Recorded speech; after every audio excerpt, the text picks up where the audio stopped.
आइए देखते हैं बीपीएससी में पूर्व में आए हुए आधुनिक भारत के कुछ प्रश्नों को। इससे आपको एक सेंस मिलेगा कि आधुनिक भारत में और भारत के स्वतंत्रता संग्राम में किन टॉपिक्स पर फोकस किया जाए। आगे भी हम लोग इस तरह की चर्चा करते रहेंगे। तो पहला प्रश्न देखते हैं। 1936 में लखनऊ में अखिल भारतीय किसान सभा का प्रथम अध्यक्ष किसे चुना गया? बहुत ही सामान्य प्रश्न है, लेकिन इस तरह के प्रश्न बीपीएससी में आते हैं और आपको गलत नहीं करना है। लास्ट में मैं बताऊंगा कि सभी ज़्यादातर प्रश्नों में क्या कॉमन रहा, उसको आप पकड़ लीजिएगा। तो फिर जो इतिहास से संबंधित जो प्रश्न है, आधुनिक भारत से संबंधित या भारतीय स्वतंत्रता संग्राम से संबंधित जो प्रश्न है, उसके सही ट्रैक को आप पकड़ लीजिएगा। तो आप देखते रहिए, सभी प्रश्न को ध्यान से देखिए, सुनिए और फिर वो ट्रेंड पकड़ने की कोशिश कीजिए। तो 1936 में लखनऊ में अखिल भारतीय किसान सभा का प्रथम अध्यक्ष किसे चुना गया? ए. एन.जी. रंगा, बी. ई.एम.एस. नंबूदरीपाद, सी. स्वामी सहजानंद सरस्वती, डी. आचार्य नरेंद्र देव। पहले ई भी आता था एक ऑप्शन, तो ई का डिस्कस हम नहीं करेंगे, चार ही देखते हैं, अब नहीं आता है। तो इसका सही आंसर हो जाएगा स्वामी सहजानंद सरस्वती, अर्थात सी। तो इस प्रश्न का उत्तर हो गया सी। अगला प्रश्न देखिए। लंदन में 13 मार्च 1940 को सर माइकल ओ डायर को गोली से मारा गया, किसके द्वारा? मदन लाल धिंगरा, बी. एम.पी.टी. आचार्य, सी. वी.डी. सावरकर, डी. उधम सिंह, ई। तो ई को छोड़ देते हैं। तो उधम सिंह, अभी हाल ही में फिल्म भी आई थी, उधम सिंह द्वारा माइकल ओ डायर को गोली से मारा गया। ठीक है, तो ये इसका सही आंसर हो गया डी। अगला प्रश्न देखिए। 1919 में जब मॉन्टेग्यू चेम्सफोर्ड अधिनियम पास हुआ था, तब इंग्लैंड का प्रधानमंत्री कौन था? A. Lord George, B. George Hamilton, C. Sir Samuel Hoare, D. Lord Salisbury. तो जॉर्ज लॉयड थे इंग्लैंड के प्रधानमंत्री 1919 में, जब मॉन्टेग्यू चेम्सफोर्ड अधिनियम एक्ट पास हुआ था, जिसको लॉर्ड जॉर्ज लिखा है यहाँ पे। इसका सही आंसर हो गया ए। अगला प्रश्न देखते हैं। असहयोग आंदोलन के दौरान किसने पटना कॉलेज छोड़ दिया, जबकि उसकी परीक्षा के केवल 20 दिन ही बचे थे? तो ये थोड़ा सा जो है ना टिपिकल प्रश्न है, लेकिन हम लोग ट्रेंड समझने की कोशिश करेंगे। तो ए. राजेंद्र प्रसाद, बी. ब्रज किशोर, सी. जयप्रकाश नारायण, डी. श्री कृष्ण सिन्हा। तो इसका सही आंसर है जयप्रकाश नारायण। उन्होंने पटना कॉलेज छोड़ दिया असहयोग आंदोलन के दौरान, जब उनकी परीक्षा होने वाली थी। तो इसका सही आंसर हो गया सी, जयप्रकाश नारायण। अगला प्रश्न देखते हैं। समाजवाद का समर्थक कौन था और 1933 में ब्रिटिश शासन, देशी राज्यों, जमींदारवाद और पूंजीवाद को उखाड़ फेंकना चाहता था? तो देखिए, समाजवाद टर्म ढूंढिए, देशी राज्य, जमींदारवाद और पूंजीवाद को उखाड़ फेंकना चाहता था। ए. Doctor Rajendra Prasad, B. जवाहरलाल नेहरू, सी. भूलाभाई देसाई। इन्हीं तीन में आंसर मिल जाएगा जवाहरलाल नेहरू। तो समाजवाद की बात करें, देशी राज्यों के वो अगेंस्ट थे, ब्रिटिश शासन के अगेंस्ट थे, जमींदारों के खिलाफ थे, पूंजीवाद के खिलाफ थे। तो इसका सही आंसर हो गया बी। अगला प्रश्न देखते हैं। अखिल भारतीय फॉरवर्ड ब्लॉक की स्थापना के लिए सुभाष चंद्र बोस से कौन जुड़े और आईएनए आंदोलन के साथ भी जुड़े रहे? तो ए. जयप्रकाश नारायण, ये नहीं होगा। बी. बैकुंठ शुक्ल, ये भी नहीं है। सी. शीलभद्र याजी, डी. राम नारायण प्रसाद।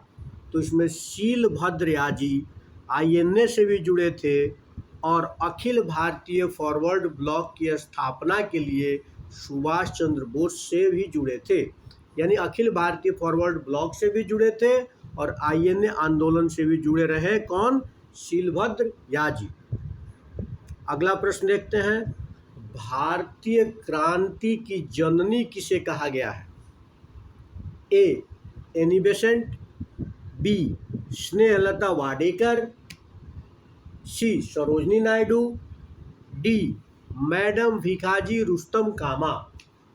तो इसका सही आंसर है भारतीय क्रांति की जननी मैडम भिखाजी रुस्तम कामा को कहा गया, जिन्होंने 1907 में 7वीं कांग्रेस सोशलिस्ट पार्टी की जब बैठक हुई थी उसमें उन्होंने पहली बार राष्ट्रीय झंडा फहराया था। कहाँ पर?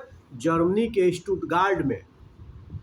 तो मैडम भिखाजी कामा भारतीय क्रांति की जननी मानी जाती है। अगला प्रश्न देखते हैं, क्रांतिकारी गतिविधियों के साथ कौन सी पत्रिका जुड़ी हुई नहीं थी? तो ये नहीं शब्द है। ए संध्या, बी युगांतर, सी गदर, डी यंग इंडिया।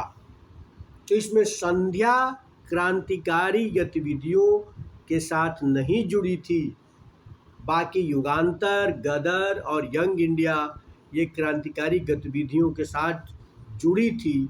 तो सभी पत्र पत्रिकाओं को एक बार देख के जाना है और उनका प्रकृति, उनका नेचर भी देख के जाना है। अगला प्रश्न देखते हैं, ब्रिटिश हाउस ऑफ कॉमन्स में चुने जाने वाले दादा भाई नौरोजी प्रथम भारतीय थे जिन्होंने इस दल की टिकट पर चुनाव लड़ा, यानी किस दल की टिकट पे उन्होंने चुनाव लड़ा और ब्रिटिश हाउस ऑफ कॉमन्स में चुने भी गए?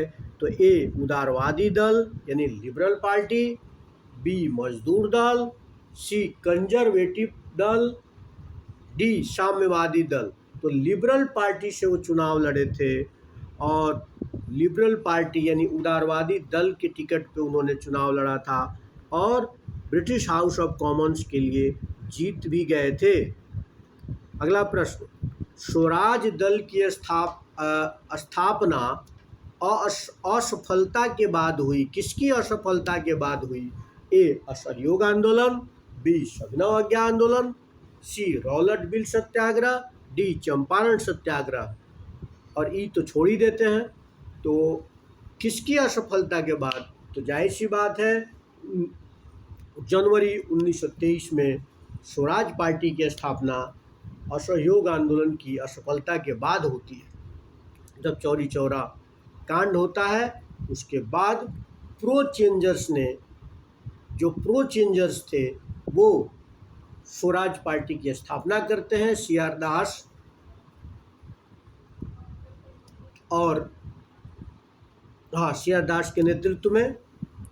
इसी के साथ जो नो चेंजर्स थे वो ग्रामीण क्षेत्रों में चले जाते हैं और रचनात्मक काम करते हैं। तो इसका सही आंसर हो गया ए असहयोग आंदोलन।